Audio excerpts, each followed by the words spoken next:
Yes, we've got it working, so I can actually be on stage this time. How is everybody this morning? Yeah, excellent. So today I'm going to go through what the media has called the rental crisis, and it's not really a crisis, is it? It's actually a God gift to investors and property managers, because the rents have gone sky high. But I'm going to discuss how they actually got there, how they actually went that high. And this slide here, George was talking about supply and demand curves yesterday. This is actually the graph that shows the inverse relationship between supply and demand. So everybody understands supply and demand, right?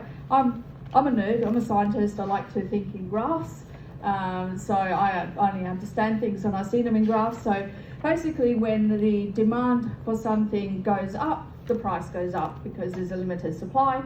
When the supply goes up, when there's a lot of something, whether you're talking about real estate or pencils, it's the same thing. When there's a lot of it, then there's too much of an oversupply, the price goes down. That makes sense, right? So the markets, the normal economic markets work in this kind of a balanced way. And historically in Adelaide, we've usually had an equilibrium, or pretty close to an equilibrium when it comes to rental properties. So in Adelaide, usually the supply meets the demand. So, whenever the demand rises, the supply rises, and, it's been pretty flat. Would everyone agree? Adelaide rental prices have been a pretty flat market for the last, 20 or so years. So let's have a look at what causes the actual demand in rentals. So we've got three areas that supply the Adelaide market, and they are kids moving out. So people have teenage kids, they move out at the age of 18, 20, 52, whatever age it is that they decide to move home, and that creates an additional a need for an additional home. Right, so if you've got three kids, you've got a family home, they move out. Now one family home has to be 4 family homes because they've all moved out.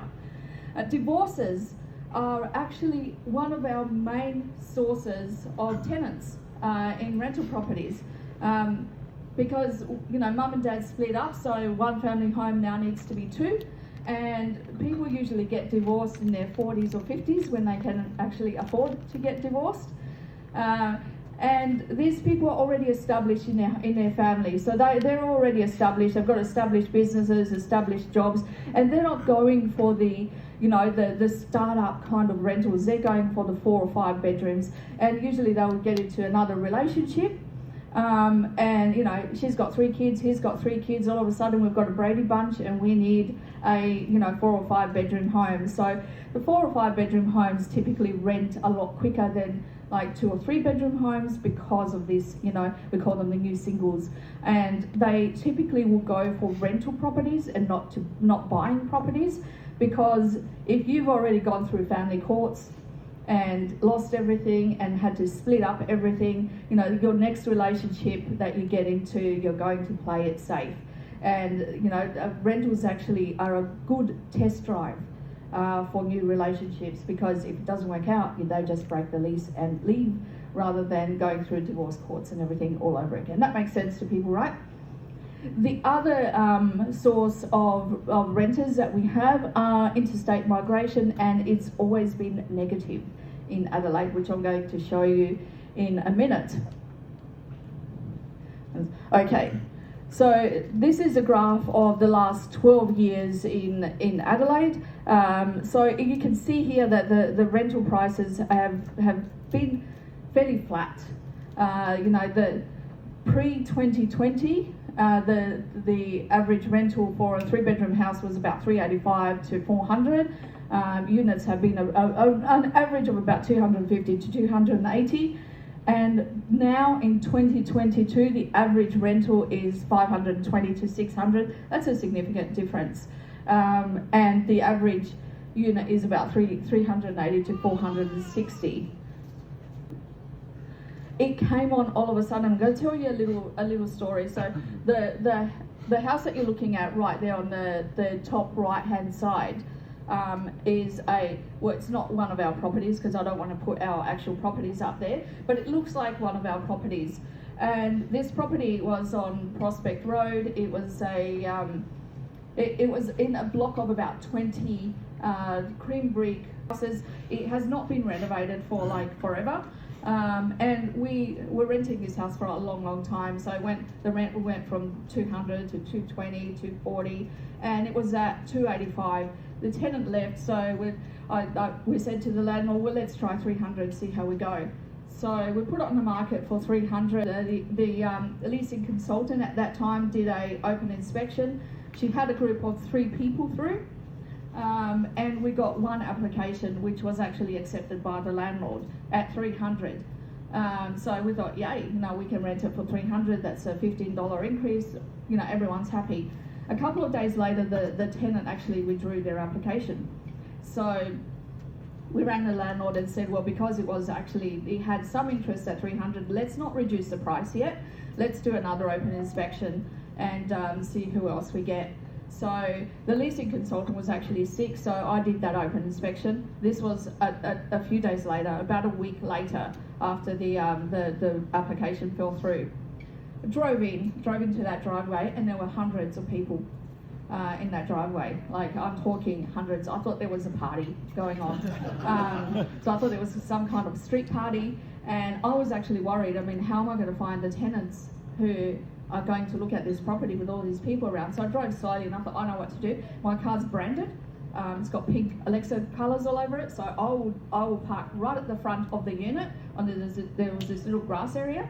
They'll park right there. That way they'll see that the agent is here, and they'll make their way through the crowd, and they'll find me, and then they'll look at the unit. So as I got closer, I looked at the 3 people that were closest to me, and I said, are you here to look at this property? And they just nodded, and I thought, oh, thank God, I thought you weren't going to find me through this crowd. They were just looking at me blankly, and everyone's just looking at me really blankly. And I was thinking, well, this isn't much of a party, is it? This is the most dead party I've ever seen. So as soon as I put the keys through the door... Sorry, Xenia, I'm just going to swap. Oh, that one's dropped out again. Yeah. As soon as... Can you hear me? Yeah. Yeah. So as soon as I put the keys through the door, every one of those people walked through. And I was sitting there going, what the fuck is happening? It was actually unreal. And then all of a sudden I just remembered that I would get a $5,000 fine if I didn't get them to sign this COVID checking thing. So I put it out, and I'm going, everyone, like, you need to do this, and I need to look at their phones to see the green tick that it's gone through. Otherwise I could get a $5,000 fine. So I didn't know what was going on. I was out of control. There's all these people walking through the property, and there's people coming up and trying to bribe me. If you give me this property, I'll give you ours to rent. If you give me this property, I'll give you $1,000 cash. One guy actually said, I will give you $350. It was at 300. We were struggling to rent it at 300. I'll give you $350 in 12 months up front. I'm from Sydney. I need it this week. I thought, oh my gosh. So I went home. There's over 80 applications on this property. I was thinking, what is so great about this property? So I rang the leasing consultant. I said, how many people did you get through last inspection? She said, about 3 families. And I said, well, I think I just got about 300. And she said, why? And I don't know. I don't know. What is so good about this property?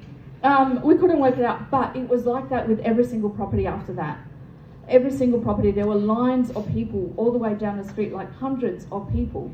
So we thought, well, I don't know what's going on. I have no idea what's going on, but it's great. So we started putting the rent up. We wanted, the aim was to get rid of 90 of those people, 90% of those people. We don't want 300 people walking through the property. We want 10. So that's what we did. We started putting the prices up. So properties that were in the, that were typically 350, we put them up to 550 or 600, got them rented.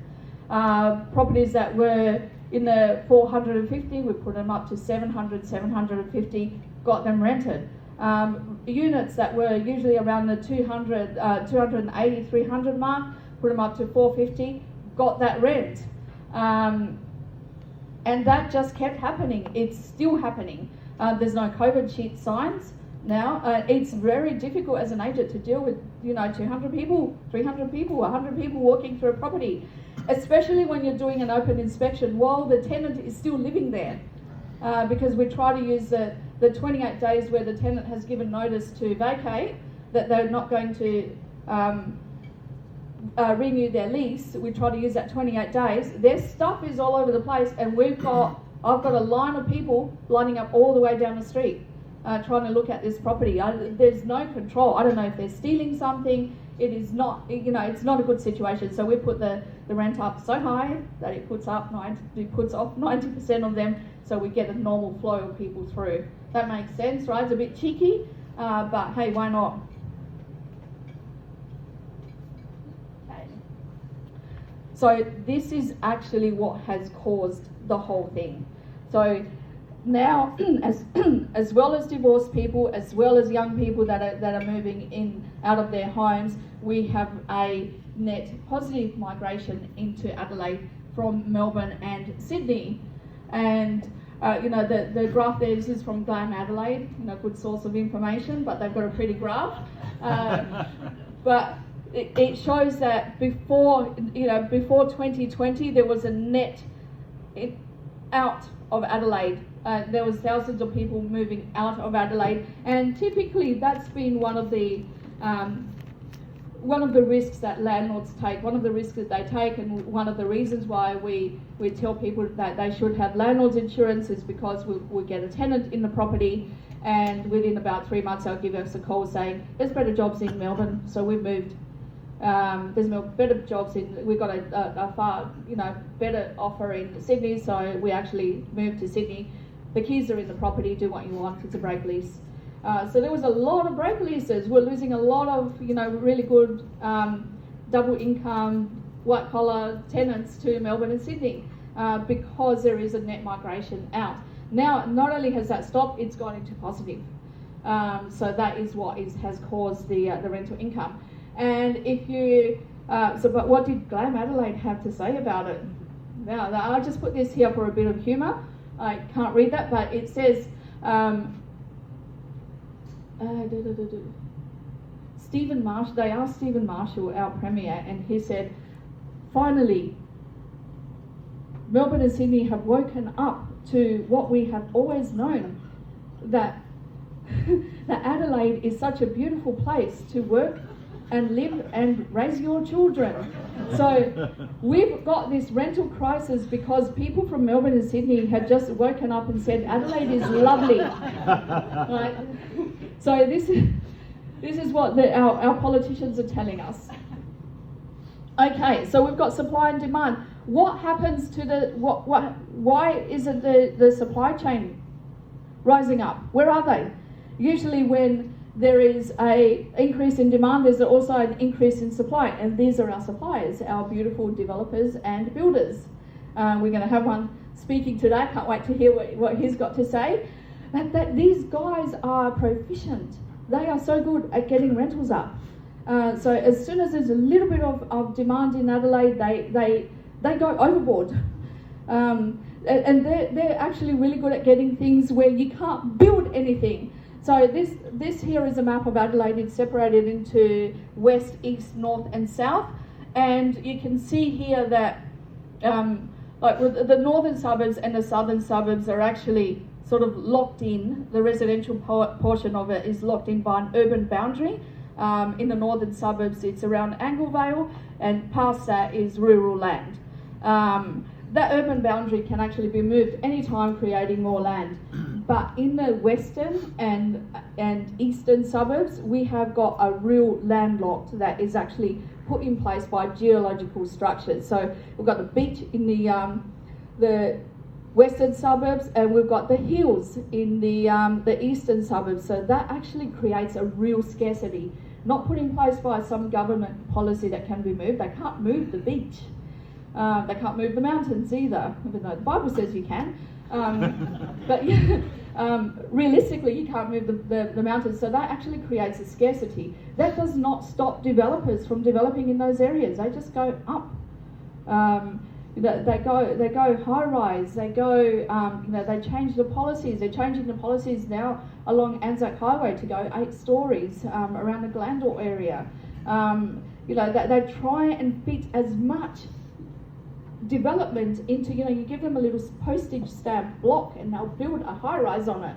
They are really efficient at getting these things done. They do urban infill projects where they build right on the footpath.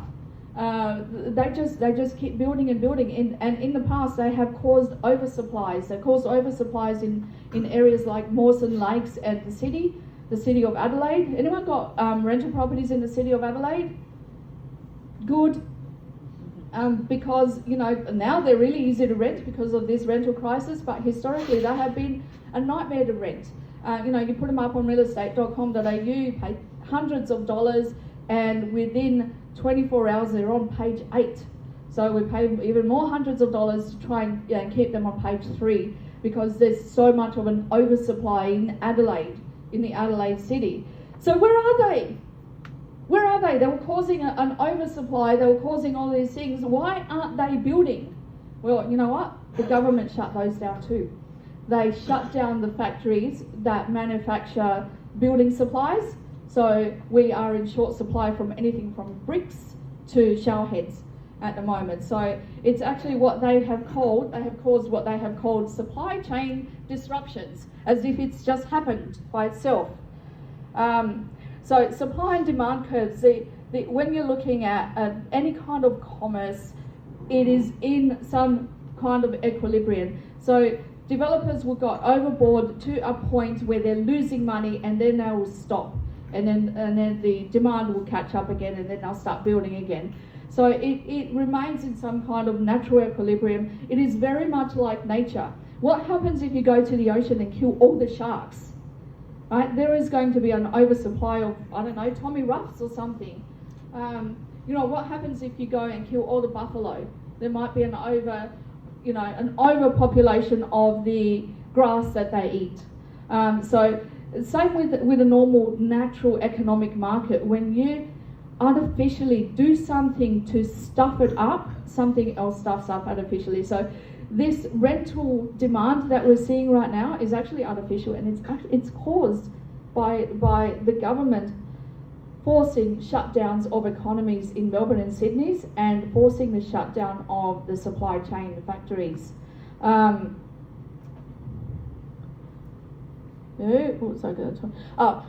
If you talk to builders right now, they've got so many projects on. They're for the first time they're actually going bankrupt where they have projects. They don't have staff.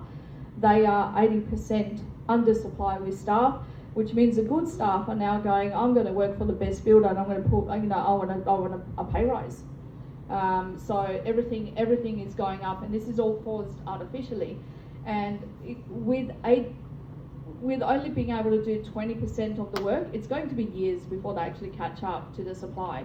The government stepped in and said, oh, don't worry, we're going to help. We'll build, 1 million new properties or whatever they've promised, but they can't because it's not governments that do that, it's capitalism. Capitalism is what creates the supply, not governments. Governments don't have money, except what they take from us.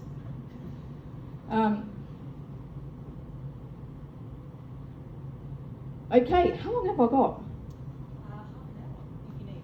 How much do you need? Just tell me when to stop.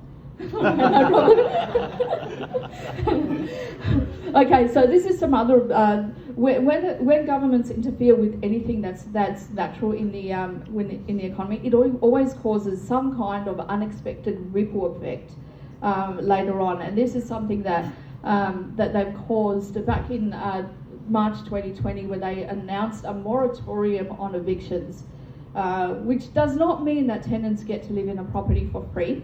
It actually means that you cannot evict a property. So our normal thing that we do is when a tenant falls into arrears on day 15, we issue a breach notice.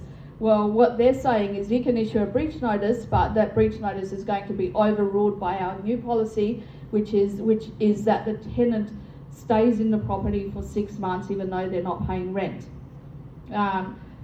that means that somebody has to pay that rent. So the tenant is in arrears for 6 months. The government has stepped in to say you're not allowed to evict them. That rent has to be paid back at some time. And what it's caused is after the 6 months, there was a massive amount of evictions because they couldn't pay the rent for 6 months. Now they can't pay the backlog of rent arrears for 6 months that has caused. So there was a whole lot of evictions of people. Insurance actually stepped in. So some of these insurance companies, the landlord's insurance, who pay rent arrears that with no excess, said, you're not pushing it onto us. So they put an embargo on new insurance policies because it has to be passed on somewhere. It's okay for somebody to say, okay, you're staying in the rent in the property for 6 months. You're not going to pay rent, but somebody's going to pay the rent because you've signed a contract saying you're going to pay rent. It's caused a lot of hardship to elderly landlords who don't get a pension. We have landlords on our books who have one single investment property. They don't qualify for a pension. So what happens when that is not paid? They can't eat. Not only do they not get a pension, but a lot of them don't even get discounts on pharmacies and stuff because they have a rental property. So it's good to have 10 rental properties. Don't just have one. Get a black belt. Yeah. And what about Queensland? Well, you think we copped it hard? Look at Queensland. Like their net migration has skyrocketed, and what happened to their rents? Well, their rents went through the roof. And what are the politicians doing there? Well, they're blaming agents. So, the Queensland Premier, I was appalled just yesterday to read a report in the newspaper about a real estate agency who wrote to landlords encouraging them to increase rents by up to 20%. It's just not that kind of behaviour that we should see and accept in modern Queensland. We accept?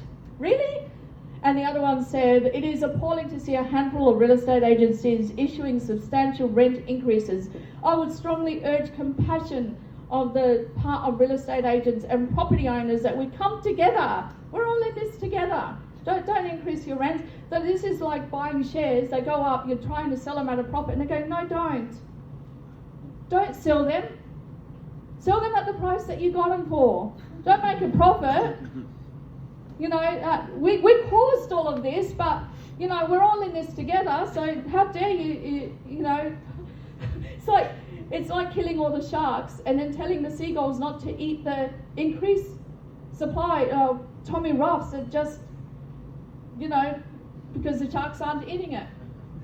And this is how they're trying to solve it.